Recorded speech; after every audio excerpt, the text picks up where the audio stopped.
Hello, my name is Henry Cole. And I am Seth Rutman, and welcome to our presentation.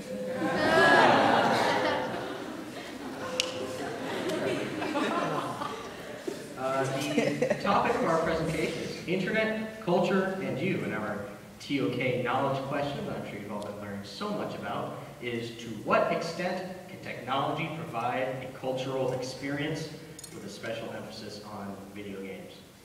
To begin with, we will be addressing what culture is in the real world and how we typically define it. We're looking at two definitions here. The first is the quality in a person or society that arises from a concern for what is regarded as excellent in arts, letters, manners, scholarly pursuits, etc. The second is development or improvement of the mind by education or training. I'd like to take a second to remind you that if you have any questions at any point in this presentation, feel free to raise your hand. We'll address them as soon as possible. Next, for our knowledge issue, we need to talk about what exactly constitutes an experience and how it relates back to ToK. So we have four handy-dandy definitions of experience, which can be a particular instance of a person encountering or undergoing something. So you see something in the real world, you have experienced it. The second is the process or fact of personally observing, encountering, or undergoing something. A similar concept, but this tends to be a more mental abstraction of the experience. So you physically experience something, and then your brain has to actually process what that means. Knowledge or practical wisdom gained from what one has observed, encountered, or undergone. Again, related to the previous definition, in that the experience that you have experienced, that was very poor grammar, but will contribute to your overall experience of your life and help you have more experiences to apply that to.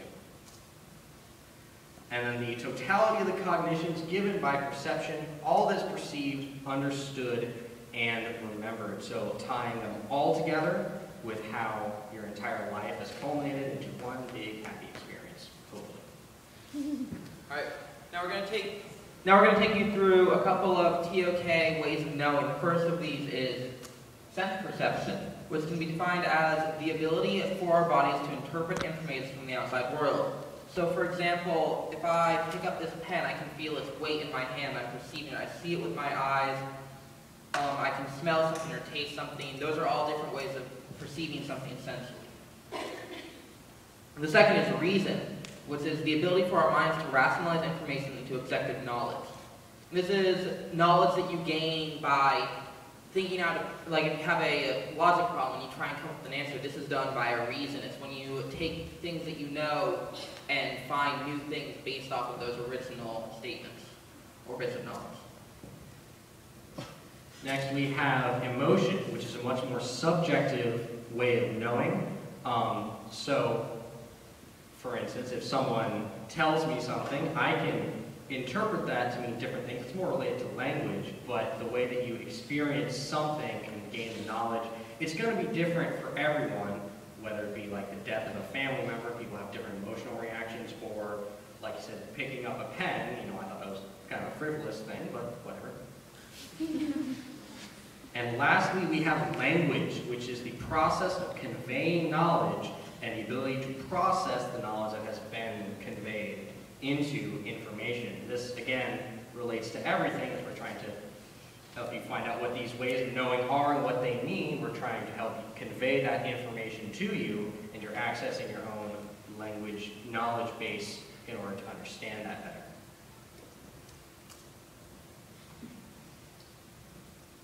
We're now moving towards the addressing of how gaming creates an experience, and we're going to address those same four ways of knowing and how different games apply to them. We'll start again with sense perception. Games are built upon the senses. They are the easiest way to communicate something to you. You see something, you see things every day, and all of those count as different parts of our experience. Games do the same thing. They give you images, they give you sounds, they all put together create one giant experience. There are several ways that they do this, and that they use your sense perception to alter how we experience the game. For example, many games limit the viewable area. You can't see everything. You're not omniscient. You have a first-person perspective in a first-person shooter like Halo, whereas in Mass Effect, you have the third-person perspective that lets you see what your character looks like. When you have the first-person perspective, you have such tricks as looking for camouflage players, looking for little nooks and crannies that you wouldn't see, that you wouldn't be able to know where they are without seeing them. And another way that the games can use the senses to create experiences by limiting your ability to use the senses. In Amnesia, there is darkness that prevents you from seeing things, and without that knowledge, you don't know what's coming next. You cannot predict what's going to happen. If you walk forward, you might fall into a pit. In another first-person shooter, Call of Duty, there are flashbang grenades that create bright lights and noises that blind you and make it impossible to see players of any sort, camouflaged or not, and it's difficult to tell where gunshots are coming from because of a loud screeching noise. In the real-world application of the sense perception of gaming, we have the fact that not only does the game control what you yourself can perceive with your senses, but the actual player themselves is limited by what they themselves can see. If you have poor eyesight, you can't make out what is on the screen. If you are in a room with a lot of noise, you can't hear what's going on. So some companies have created things like gaming glasses or noise-canceling headphones that help you to increase your own sense perception within the game.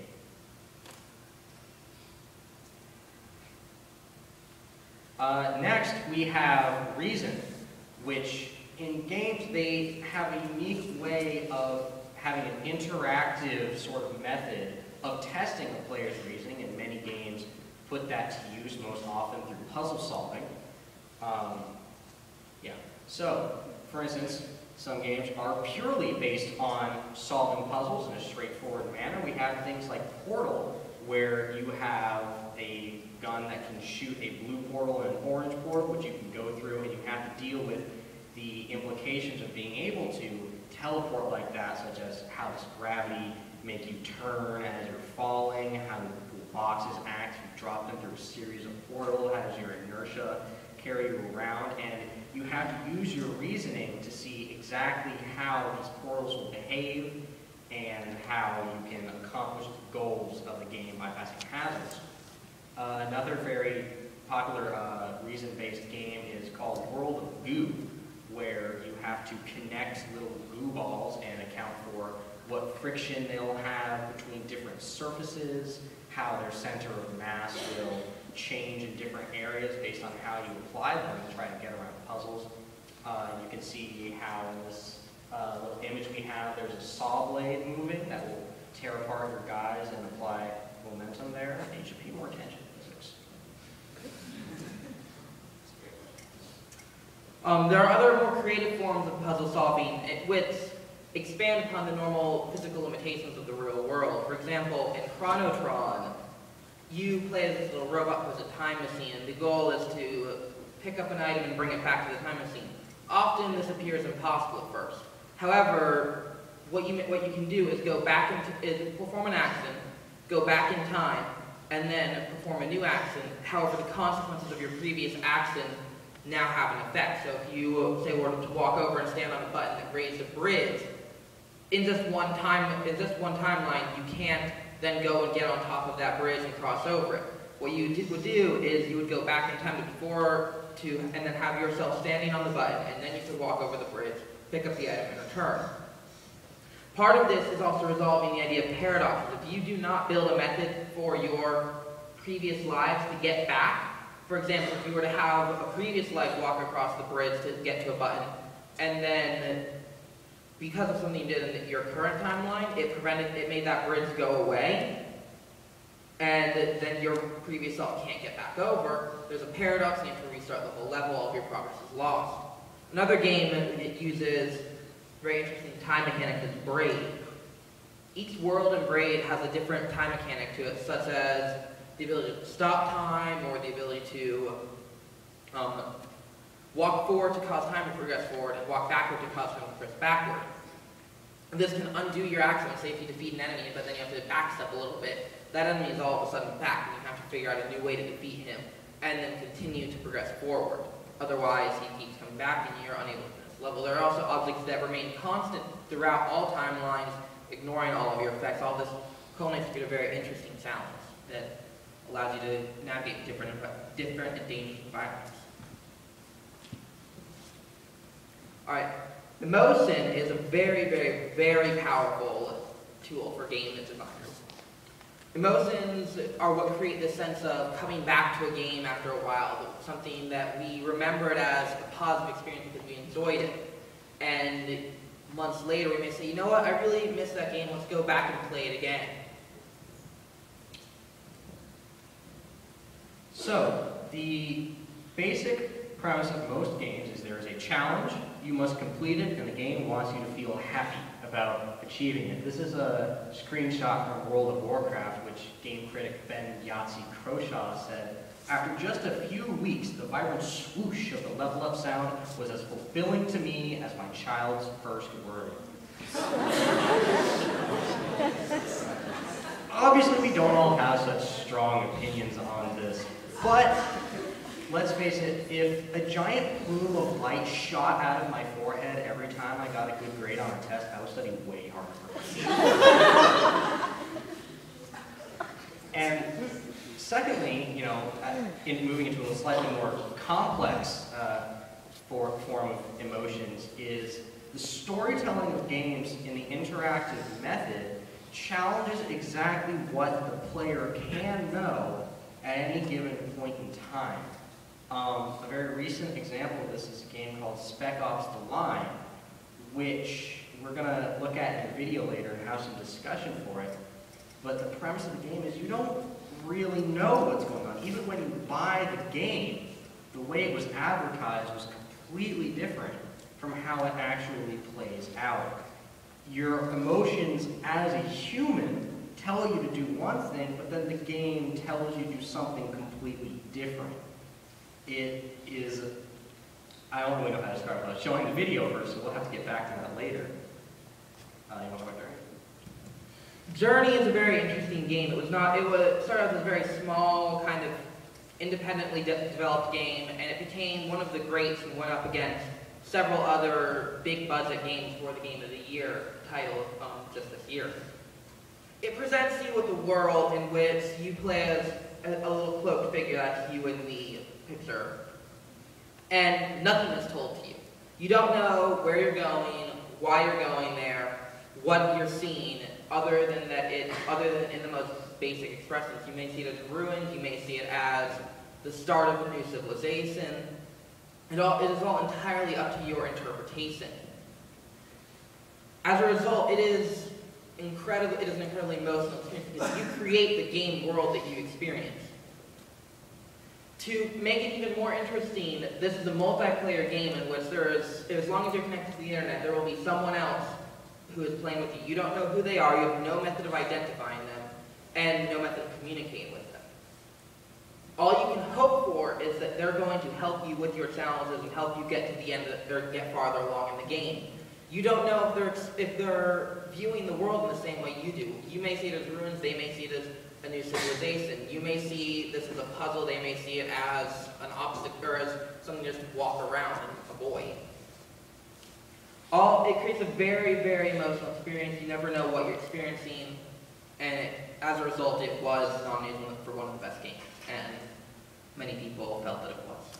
We'll now show you the video from Spec Ops. It's a little bit intense, so if you have issues with anything like this, you may want to close your eyes or While you're watching the video, I want you to ask yourself, could you do what the player of this game does?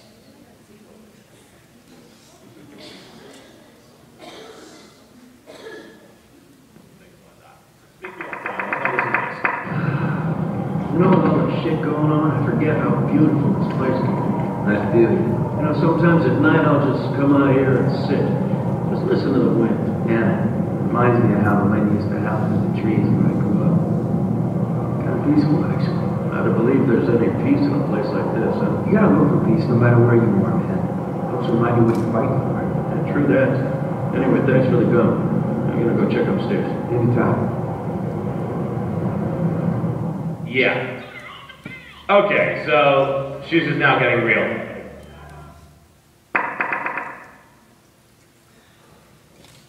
So, in this game, you were playing as a soldier for the US military who's been sent to Dubai, that's been hit by a sandstorm, basically to find out what the heck just happened. And the entire game is filled with moments like this where you're going around and you just see two people who you are told are your enemies and they're just talking. You know, thanks for the gum, and then you shoot him, and it's an emotional experience because there's nothing to tell you that these are bad people who deserve to die other than some disembodied voice telling you your job as American soldiers is to go kill these people. And a lot of people, you know, this game was advertised as a very generic game where you go, you know, balancing your gun on your large American, well, we're going to move on from that, and basically just shooting at the bad guys, you know, a Call of Duty clone, a Medal of Honor clone. There are hundreds of these games out there. And it was advertised as this, and then people started playing it, and they're like, what exactly is going on here? I can tell you that I'm pretty sure I could not play this game, because I don't think I could go through with knowing that I did something like that. That, you know, I have nothing telling me these are bad people. You can listen to their radios, you can read their diaries after you kill them, and see they're just ordinary people trying to live. I would really like to hear some of your responses from this, because I know that at least one of you has something that they feel about this. You may think our presentation is absolutely stupid and moronic, which I know there are some of you who think that. But please, come on, just tell us, what do you think of this? Somebody? All the video games, there is the aspect that, you know, it's not real, so you just do whatever you want. There's no implications to your life, so you can go around and, like, you know, shoot innocent people or whatever. It's just a video game. There's no backlash. So. I feel like video games can really toy with your emotions, like this one is, and it's in some way like an interactive story, and you get really invested in the characters. You can like weep over these video game characters, and yeah. Absolutely, those are both excellent points. Okay, the first question was that essentially this is a video game, it's not real, it doesn't matter. The second one was that these are very interactive stories, and you simply have to, you are involved in them, and you become involved in the characters and the consequences. And these highlight the two biggest issues with game designers, is that they have to balance this separation of the game world. They don't want to create people that can mercilessly kill anyone, and but they do want to create a powerful emotional attachment to the game, so that you come back to it, you recommend it to your friends, you have good memories of it, and want to play it again. One game designer posts on a forum that they find their job incredibly difficult, and that they have to walk this line of being good enough to keep their player base involved, but not breeding people that are addicted to the game and can do nothing but play. It's a very challenging line for any of them to walk. And hopefully we'll have more questions at the end that will involve this, because on the note of it is just a game, it isn't real. You're still taking actions. I mean, you guys have read Edgar Allan Poe, right? Like as sophomores and stuff. So I remember reading those stories. Some of them were highly disturbing. Even though I was just reading it, I knew they were stories and not real. Some of them had some very disturbing content involving, you know, crazy people. And with a game like this that shows you horrific events, I mean, there are people where when you shoot them, a lot of the times they don't die. They'll roll around on the floor in pain, and you can give them a mercy execution or just leave them there. It is still challenging your own morals and ethics, even if it isn't real. Because, I mean, you're still making the choice of saying, you know, you're listening to someone on the floor dying, or listening to them give you their life story, and then letting them die. It's it's worth considering. You have a question? What is the question? Well, I mean, I get what you're saying about how like it could be like emotionally traumatizing, but I feel like that game is a prime example of why they put ratings on video games. Like if you're not mature enough to like handle like killing innocent people, then So the point she made is that this game is an excellent example of why there are ratings on games, since they, some people would not be able to handle content like this, others would. And that is a good point. There's been a lot of controversy about that recently, and you want to say something? Without going into the whole necessity of ratings, that's a very good question and a very good point. Yes, ratings are necessary and they are a good mechanism, but I would like to say, has anyone read Edgar Allan Poe's The Beating Heart? That is a creepy story no matter how mature you are. You are given the perspective of a murderer and hearing about how he listens to the beating heart of his victim throbbing under the floor. It's weird no matter how mature you are. It's going to create some weird emotional responses. It's going to leave you very weirded out, very uncomfortable.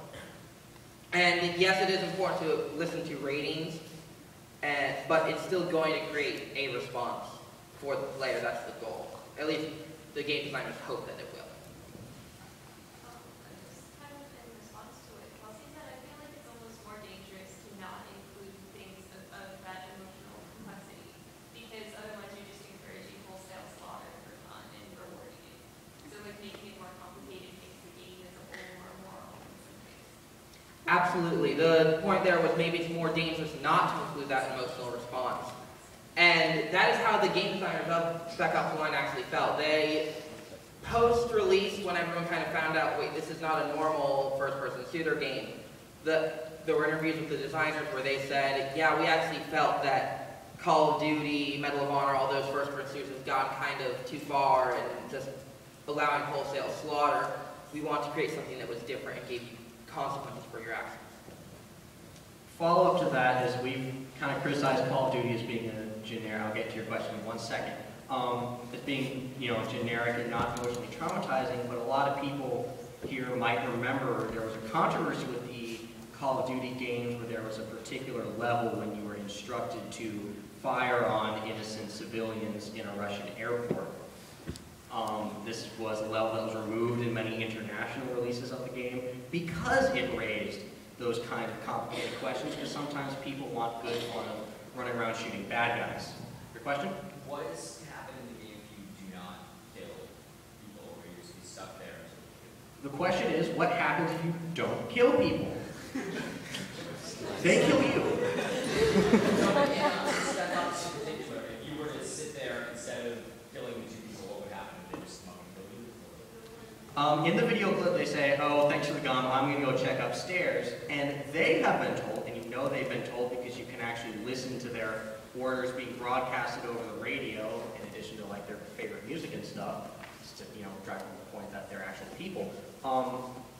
Their orders are to kill you. They know you're in the city, they know you're from the American military, and they are rogue soldiers in the American military because they refused to fire upon the innocent civilians, which are the exact orders you are enacting, except they didn't tell you they were innocent at the time. So if you don't do anything, there are probably parts where you could sneak past them, but overall, they are going to try to kill you. So you are justified in killing them, and you're going to try to kill you. So he says, are you justified in trying to kill them? Are you really? Because they're only trying to kill you because you're there to kill them. It's a never-ending cycle of, well, why do I go there in the first place? I don't know why we're fighting these people. I don't really want to fight these people. The game itself doesn't really offer you any way of talking to them except for a cinematic, here and there throughout the game. Although that is actually a good point that there are very few cinematics throughout the game. You're left to experience it all on your lonesome and come to your own conclusions. Any other discussion about that point? Well, I do just want to say that in our last presentation when we listened to Ms. Busias' room, someone mentioned that while they would have no interest in a game like this, they don't think that they could have carried on a conversation, been friends with someone who did play through this entire game and had no problem with the kind of content.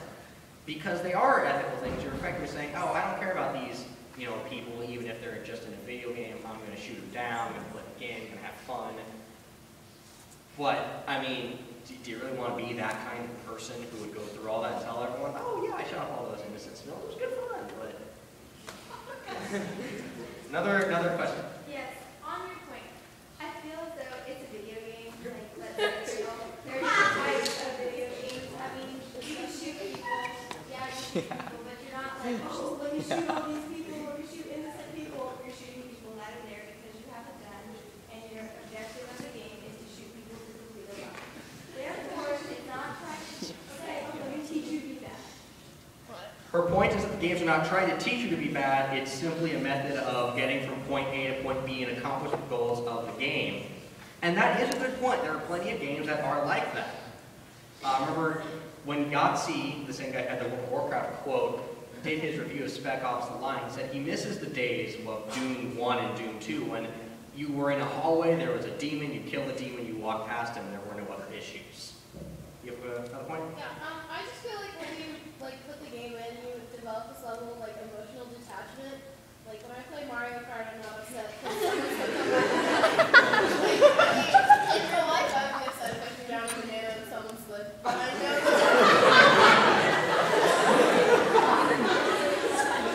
She brings up the great ethical conundrum of making people slip on bananas and whether it's okay in today's society. And also a minor side note with the emotional attachment of video games.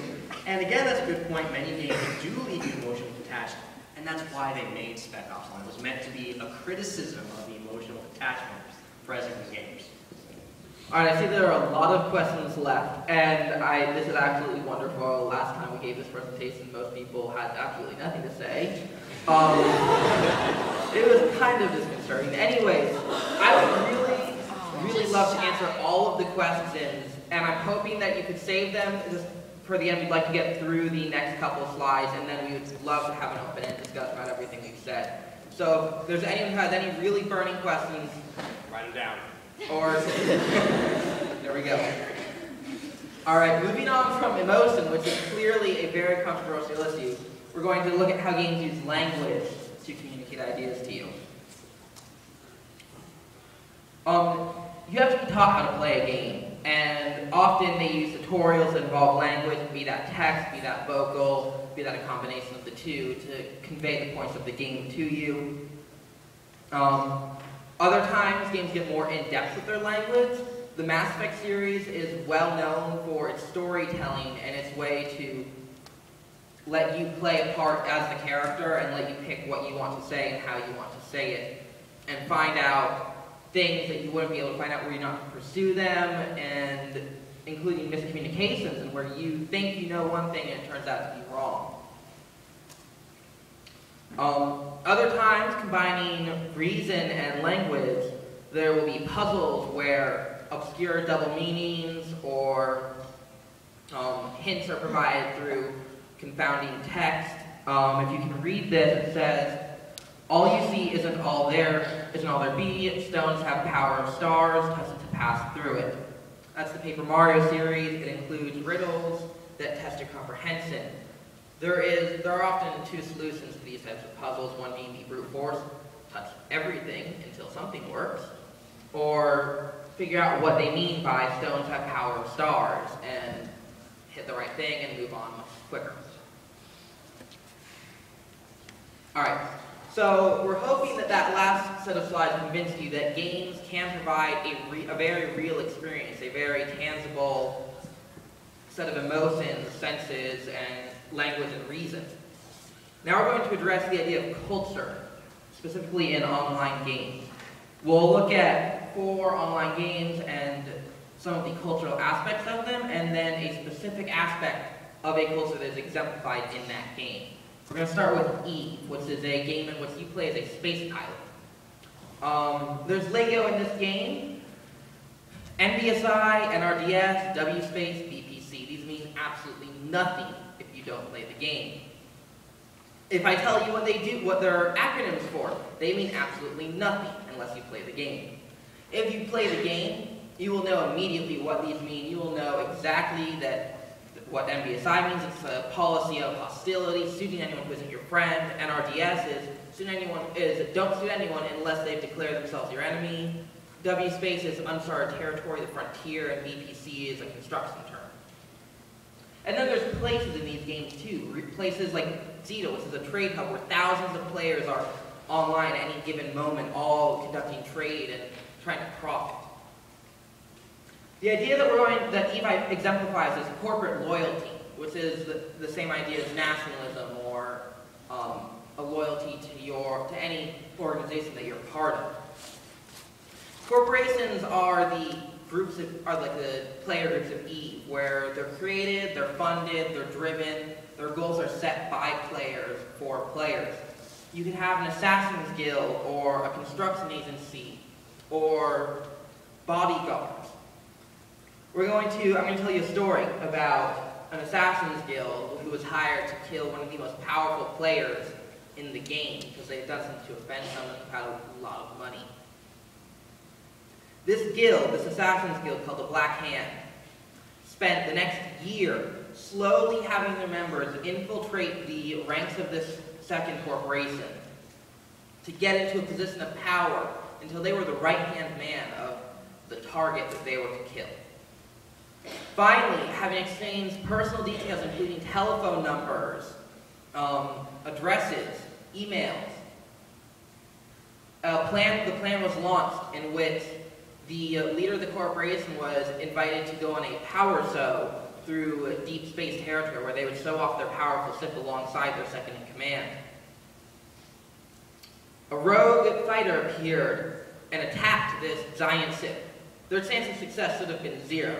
At that moment, however, the rogue fighter was revealed to be a member of the Assassin's Guild, and the members who had wormed their way through every rank switched their sides and started killing all of the different members, including this most powerful person in the game.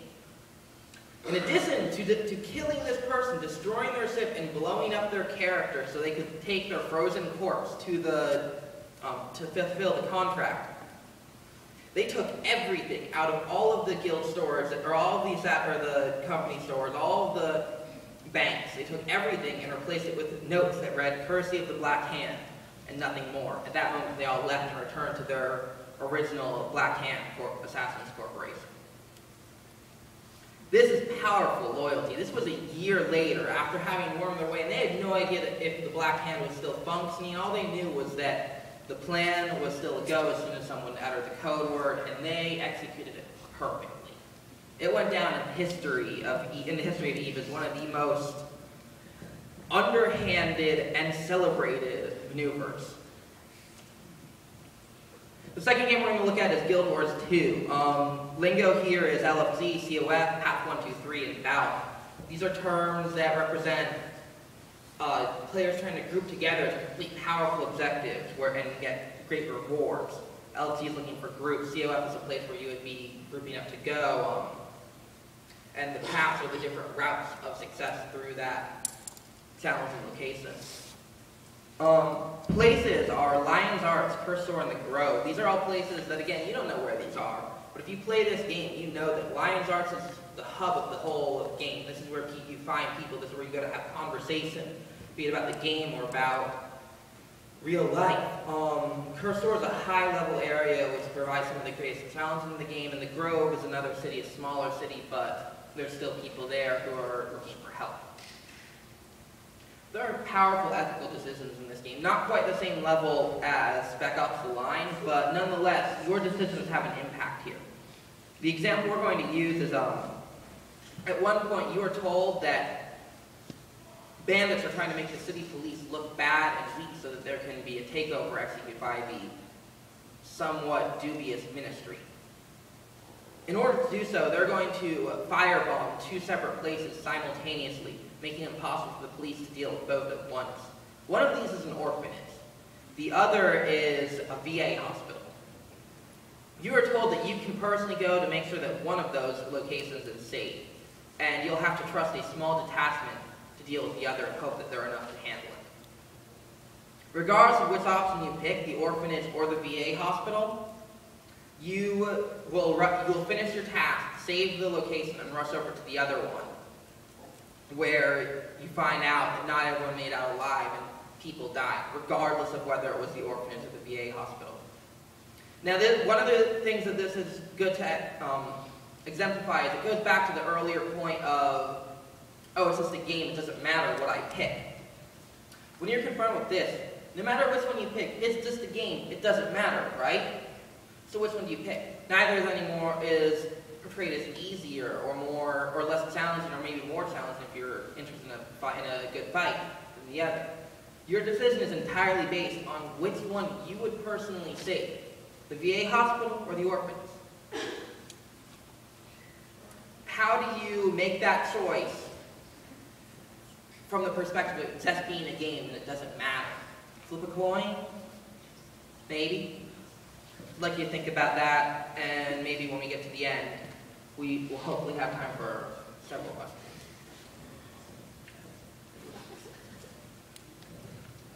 All right, I'm going to talk to you about Starcraft II, which is a strategy-based game. Some of the words that are acronyms used very often are things like GG, GLHF, macro, micro, constant OP, or IMBA. And the first two of these get special emphasis because they are based around being polite to your opponent. GG stands for good game, it's an admission of defeat. GLHF is good luck and have fun. Macro and micro are elements of a player's skill within the game that mean quite a lot to those of us who actually play and try to improve those things, and mean nothing to anyone else, because you're losers. But OP and IMBA are sort of insulting words to use. You call something overpowered or imbalanced because you think that it's not fair when someone else does it. The places in Starcraft II generally are specific maps within the game, but within the universe itself, they still have meaning. Things like Core Hall, Char, Ire, sort of planets within the game that serve as homeworlds or capital worlds for various races, and the Kaprulu sector, which is a fictional area of space where this all takes place, or maybe it's real, I don't actually know, but the game's fictional. Actually, it's documented. But anyway, the cultural element that's exemplified in Starcraft II is the presence of manners within the community. It's a game where you are not only expected, but partially required to have good manners and treat people with respect on the game. The company, Blizzard, will terminate accounts you've paid for if you're rude to someone without cause. Obviously, they're rude to you, you're fully allowed to smack talk back. But other than that, no, you're expected to be polite. And a really good way of telling you about this is, I'm not sure how many of you know this, but StarCraft is a pretty big deal in South Korea.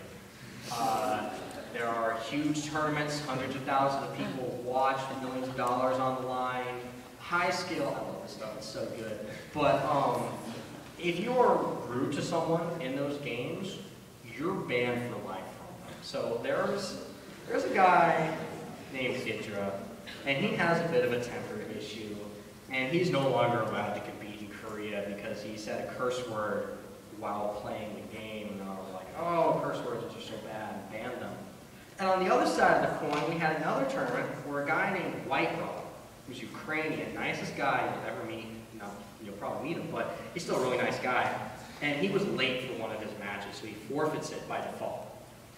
Later on in the tournament, he managed to fight his way back up and was playing against the opponent that he had to forfeit against earlier. His opponent showed manners by actually forfeiting the first 2 games of their series so it would actually be on equal footing. And that's not rare. That is what is expected. It's not required, but it is absolutely what is expected of you in StarCraft II. And it's a very polite community most of the time. And secondly, we have World of Warcraft, the screenshots of which were just so good that they actually look invisible. World of Warcraft is one of the biggest games in history. At the peak, I believe they had 10 to 12 million subscribers. 13 million subscribers. It kind of does depend on how you count duplicate accounts, though. We kind of forgot to mention the numbers for the other ones, but oh well. And it has defined a culture of its own with lingo that you know, some of it originated with WoW, things like a raid, which refers to having 40 people getting together to accomplish a goal. With other things like tank and aggro, which are just references for game mechanics, didn't start there, but were definitely popularized in World of Warcraft and are used in most games of the genre. Other places in there consist of cities that serve as capitals and centers of trade for the game. And the thing that is most exemplified by World of Warcraft is the sense of community within the game itself. I mean, I have met people through World of Warcraft from all around the world. I have friends from Sweden, Norway, one of our friends from Guild Wars is actually in New Zealand, a couple of friends in Britain, France, you know, all over the place, and we all connected through World of Warcraft. We had a very good sense of community. We could talk to each other, even surpassing the language barrier, because, well, I mean, you know, all the acronyms are English because it's the only language worth speaking, but, and it's the sense of community within World of Warcraft that constitutes its own culture. Even today, now that I don't play it, I still see people that play it online in other games or email them regularly, and we can still talk about it and still be part of the same group of friends. So. Oh, yeah, sorry, the story for World of Warcraft. So, I believe this was in 2005, 2006. Someone in a guild died in real life. And his guild was so, you know, they had been friends with this guy for years, they played games with him, they knew him. They held his funeral in World of Warcraft. His wife logged onto his character, they went to his favorite place in the game, and they actually had the funeral service inside the game. And people from all over the server came to pay their respects to varying degrees. And I mean, it was just a very touching moment that was publicized, sometimes for the wrong reasons. We're not going to get into that. Now, like good IB students who signed an honor code, these are all of our image sources. Yeah.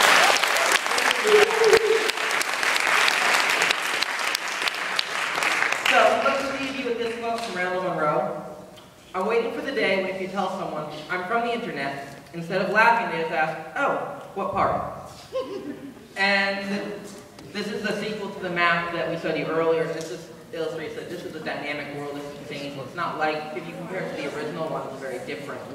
He worked hard to catalog every online community, Facebook, Twitter, Skype, and drew their sizes based on how large the populations were.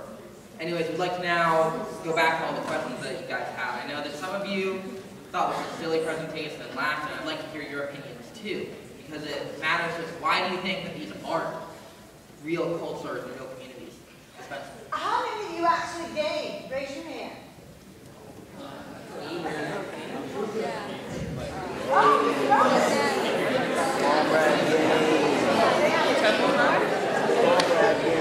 We have about 3 minutes.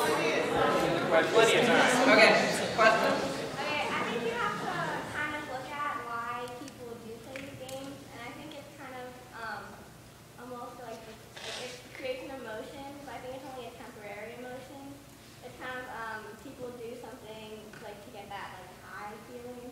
I'm not saying you play and get high, but because like people, I don't know, go bungee jumping to get that like thrill in their life, and I feel like games are just that temporary emotion, but not something you can carry on like the rest of the day once you use it. So. Okay, her point is that the feelings from games are temporary, and while maybe for some, I know that there are other people who create very lasting impressions. I can still remember the occasional time when I thought something was impossible, and I was doomed to failure, and then it was successful. I was very excited. Something that you should do if you have time later is go look at TED Talks, and Zane McGonigal,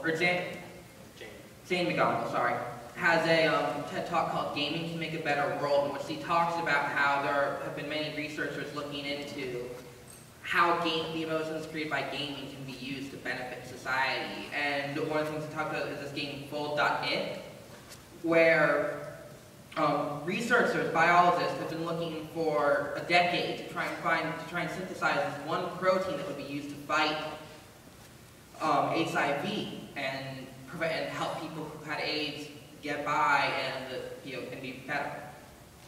They were not able to synthesize this protein for a decade. Finally, one of them had this bright idea. Let's put it online as a game and make it so that people have to try and synthesize these little proteins, come up with the right geometric orientations for them, and they'll get points for that. And finally, the big challenge at the end will be to synthesize the protein that we've been trying to synthesize for this last decade. 7 days later, there was a solution, and the protein became synthesized. Wow. So, the person who came up with that obviously is getting a high from this. They have just helped fight AIDS by playing a game. And that probably has stuck with them for quite some time. I'm sure that's something they brag to their friends about every so often. Hey, I fought AIDS. Anyone else? I heavily disagree with the idea that games can't give an emotion. I feel like they can give you an emotion more than any other kind of media, because it's like the sum total of like all media, like made interactive. And so instead of like in the Spec Ops you were talking about, instead of watching someone do these kind of immoral actions, it's like you have to live with the fact that like you did it.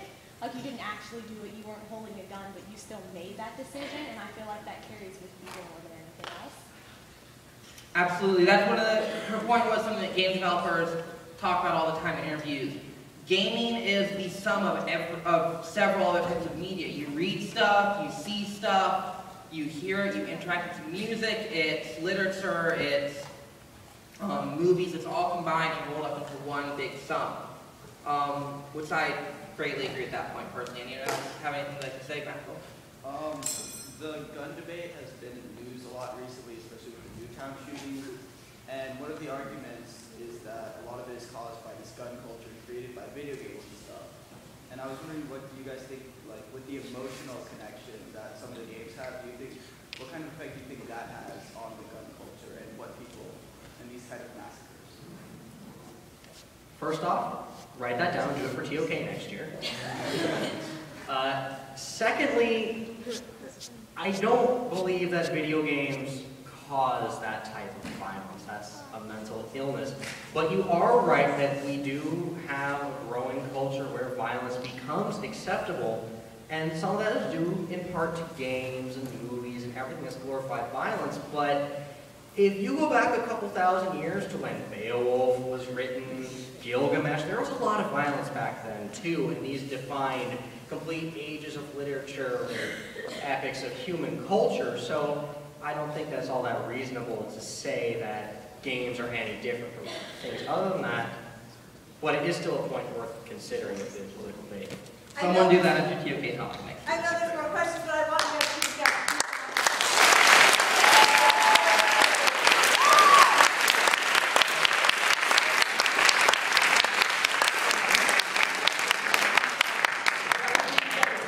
Advice for going into next senior year when you have to do your own ToK presentations? Pick something you love, pick something you're interested in, and do a presentation on that. Don't pick something that you think will make a good topic.